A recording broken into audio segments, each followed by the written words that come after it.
Okay, hello everyone. So what I would like to talk about today is how to do the aims and intentions essay. Now, basically, last week, what you were working on was your workbook. So your components 3 research and preparation workbook. And you find this by going into the submissions folder and then you click on one of these folders. So if you're in S block, you go in here. If you're in Q block, you go in there. So what I would like to do now is just very briefly just to explain why it is that you are actually doing that, and then to talk about this essay, so this aims and intentions essay. So yeah, if you go on my YouTube channel, you'll see last time I posted a video. It was over an hour long, and I went through every single last slide in this PowerPoint in excruciating detail. Unfortunately, the sound of that presentation is absolutely terrible. So you might want to just give that a miss. But basically, there's this whole workbook that you do need to fill out, and it's got all this information here on exactly why uh, on exactly what you will be doing when you do your music video. And there's spaces to include your ideas and inspiration. But then there's also other tasks as well. So there's these slides on texture analysis where you textually analyze other music videos, where you think about representations. You pick out different representational groups, where you pick out these standout images from other music videos, these ideas that essentially that you want to steal for your own music video. And then it gets more in depth and it gets more specific. So there's slides on things like industry and marketing. So you will need to think about a specialist label that you want your video to belong to. You will need to make your own specialist label essentially, which is a little bit weird because you won't actually see that in the music video or in the magazine, but you might mention it in the magazine. So I got you to do some research on labels and stuff like that. There's all this stuff on convergence, and yeah, I went through this on the last video, so you can check that out. There's also these slides here on primary and secondary research. A few of you have emailed me about this. This is if you do find a book or a website or something and you want to quote it. But again, it's not massively important. So you might just want to give that a little skip. And then pitch. Yeah, at some point I'm going to get you guys to give a pitch, but we'll work out exactly how it's going to be done because obviously you're not here. So this is what we're talking about today. So everything else in this PowerPoint, I've got to give this to you straight, is not technically being marked, right? So that might make you think, well, why on earth am I doing this? That sounds like an absolutely huge waste of time. Well, the reason why I want you to do this PowerPoint, the reason why I want you to do this workbook is if you do fill out all the slides, then your music video and your magazine will be much better. If you don't do a storyboard, then your music video will not be very good at all. It will just be a total mess, and it will probably just be a load of mid shots, and the costumes will be really boring. And you won't get the mark that you should be getting, and you're not going to make a music video that you're going to be proud of. So that's one thing, but you're filling this out in order so that you can make an excellent music video. But there's another reason why you need to fill out this workbook, and it's for this learner statement of aims and intentions. So this is the third piece of coursework that you complete. So you make a music video, you make a magazine or 3 pages from a magazine, and then there is this. It is an essay. It is 500 words long. Now, that's extremely short. That's one side of A4 paper, basically. So that's absolutely tiny, especially when we consider everything that you need to cram into it. So basically, this essay is short and sweet. It's very straightforward, and the exam board have been very clear on this. You are allowed to use bullet points and other shortcuts to make sure that you are able to communicate everything you need to communicate within the word limit. So I'm just going to go through this very quickly. So learn a statement of aims and intentions. That is the name of this essay. And this is what you need to do. Use evidence from your research into similar products, so other music videos, the industry context, your target audience, as well as the theoretical perspectives, so theories, essentially, in order to explain your decisions. Now, aims and intentions is just that. It is what you aim and what you intend to do in your music video. Therefore, it needs to be written in future tense. This is what I'm going to do. I am going to do this. I am going to use a mixture of long shots and close-ups in order to convey this ideological perspective. I am going to use stereotypical costume in this scene, and I'm going to create a diametric opposition in this scene in order to subvert the stereotypical representation of whoever. Okay, so this is where you present to me and also to the external moderator, the person who checks my marking, exactly what you're going to be doing in the music video. Now, there are 5 points that you need to consider in the aims and intentions. So what I've done on this PowerPoint is I have divided it into 5 sections. Now, if the aims and intentions is 500 words, that means each of these slides should have approximately 100 words on them.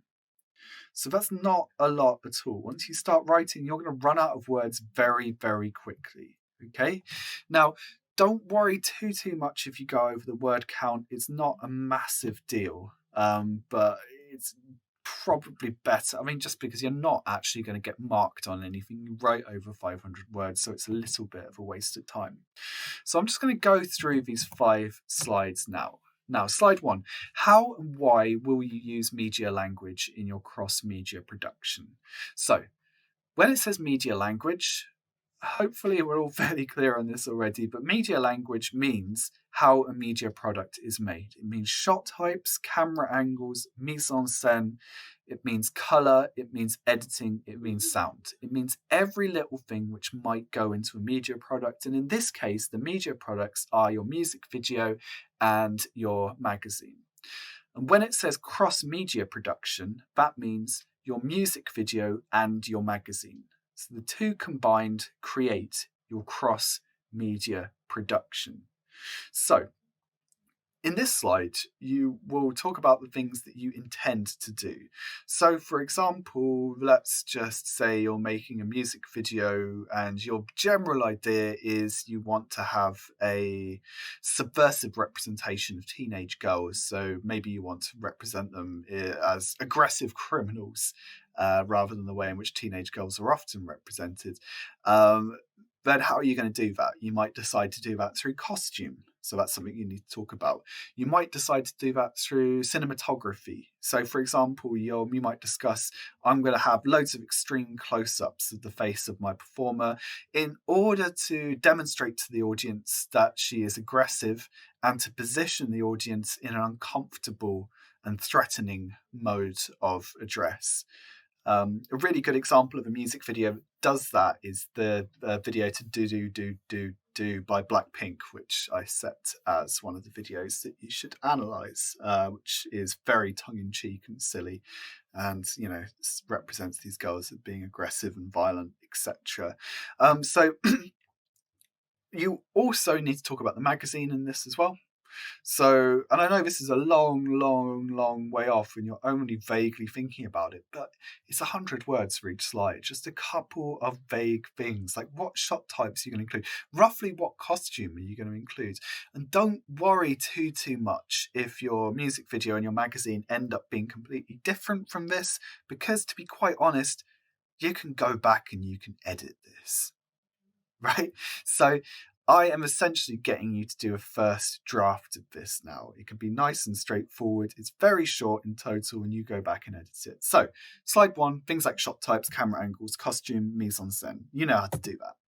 Second slide is slightly more complicated, but still along the same lines. How and why will you construct representations of individuals, groups, and issues/events?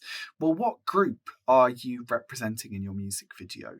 So it's under the guidelines that you must represent a social group in society. This might be black teenage boys, it might be middle class teenage girls, it might be middle aged people. I don't know. It's completely up to you exactly who you represent.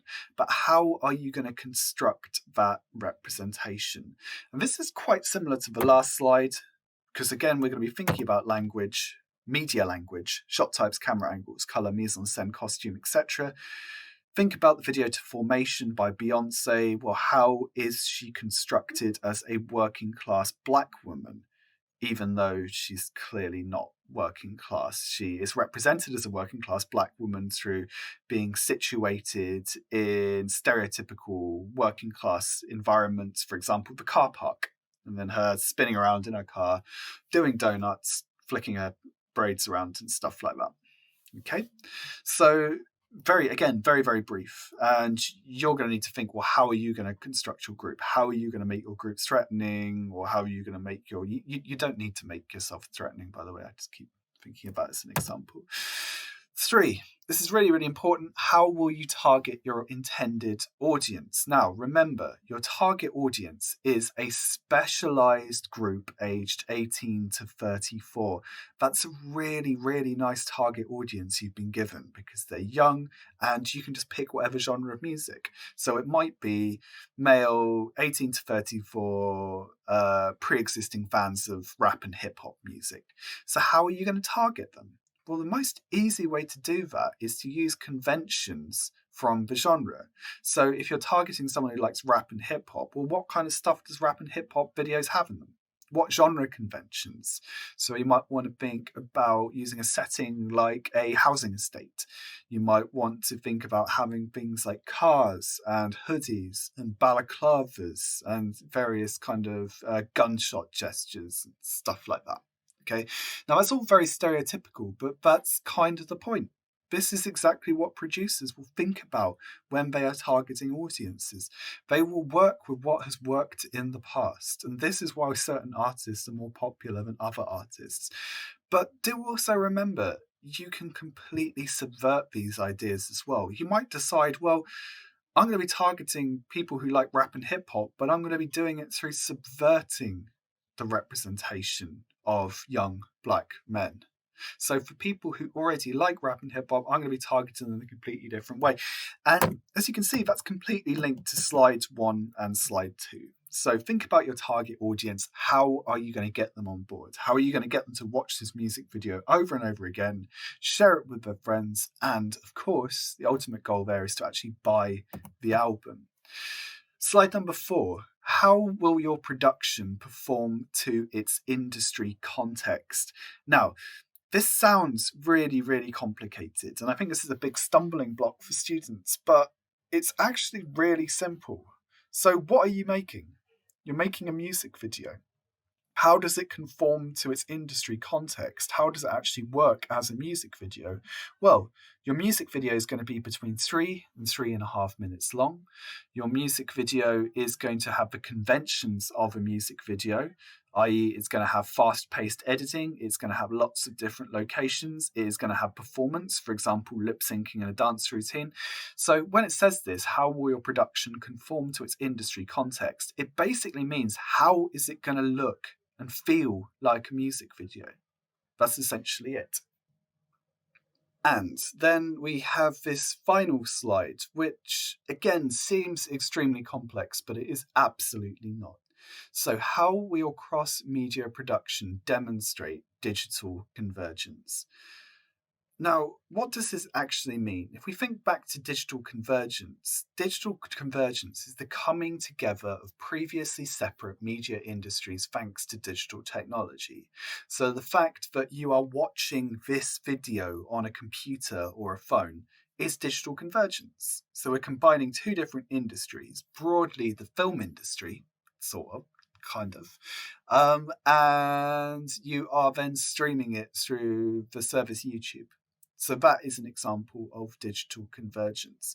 Now, there is a really, really simple answer for this. Your music video will be uploaded to YouTube. That is digital convergence. So that's one.